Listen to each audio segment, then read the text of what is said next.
Zero বাজেটে সুন্দর বাগান করতে চাও তাহলে এই ভিডিওটা তোমার জন্য। অনেকেরই এই ধারণা যে সুন্দর একটা বাগান করতে গেলে যেখানে ভরে ভরে ফুলের গাছ ফলের গাছ থাকবে সেটা করতে গেলে অনেক পয়সা লাগবে, অনেক পয়সা দিয়ে গাছ কিনতে হবে, টব কিনতে হবে, সার কিনতে হবে। কিন্তু এটা কিন্তু অর্ধেক সত্যি। তোমরা যদি জিরো বাজেটেও শুরু করতে চাও তোমাদের বাগান খুবই সহজেই শুরু করতে পারো। হ্যালো এভরিওয়ান, তো এটা হচ্ছে পার্ট 1 আমাদের জিরো বাজেট গার্ডেন সিরিজের। সব থেকে কমন গাছ যেটা আমরা যেখানে সেখানে পেয়ে যেতে পারি চারা, সেটা হচ্ছে নয়নতারা। সব থেকে কমন গাছ যেটা আমরা যেখানে সেখানে পেয়ে যেতে পারি, আশেপাশে একটু চোখ দিয়ে দেখলে ভালো করে দেখলেই খুঁজে পাবে নয়নতারার চারা। ঠিক দেখো এরকম চারা, আর এই চারাগুলোকে তোমাদের তুলে নিতে হবে। একদম যদি ছোট চারা হয় তাহলে তুলো না, একটু বড় হলেই তুলবে। আর তুলে যে কোনো একটা জায়গায় যে কোনো সয়েল মিডিয়াতে বসিয়ে দিলেই হবে।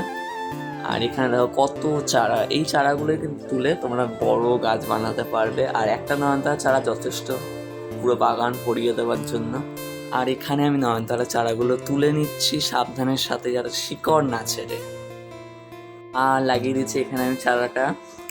আর এই দেখছো এইটাও কিন্তু, এই যে বড় নয়নতারাটা, এটাও কিন্তু আমি চারা দিয়েই করেছি। কত সুন্দর হয়েছে দেখো। আর এরকমই তোমাদের এই চারা নয়নতারাগুলো এত বড় হয়ে যাবে। আর যখন চারাগুলো বড় হবে রেগুলার পিঞ্চিং করতে হবে, কিন্তু পিঞ্চিং করলে গাছ আরও ঝাঁকড়া হবে, আরও বেশি ফুল আসবে। আর ফ্রেশ ফুলগুলো যখন শুকিয়ে যাবে তখন ফুলগুলোকে তুলে দিতে হয়। নেক্সট ভিডিওটা কিন্তু খুবই ইম্পর্টেন্ট থাকবে। যারা আমার চ্যানেলে নতুন এসছো আমার চ্যানেলকে সাবস্ক্রাইব করো, আর ভিডিওটা ভালো লাগে লাইক করো। ততক্ষণের জন্য ভালো থেকো, সুস্থ থেকো, বাই, রাধে রাধে।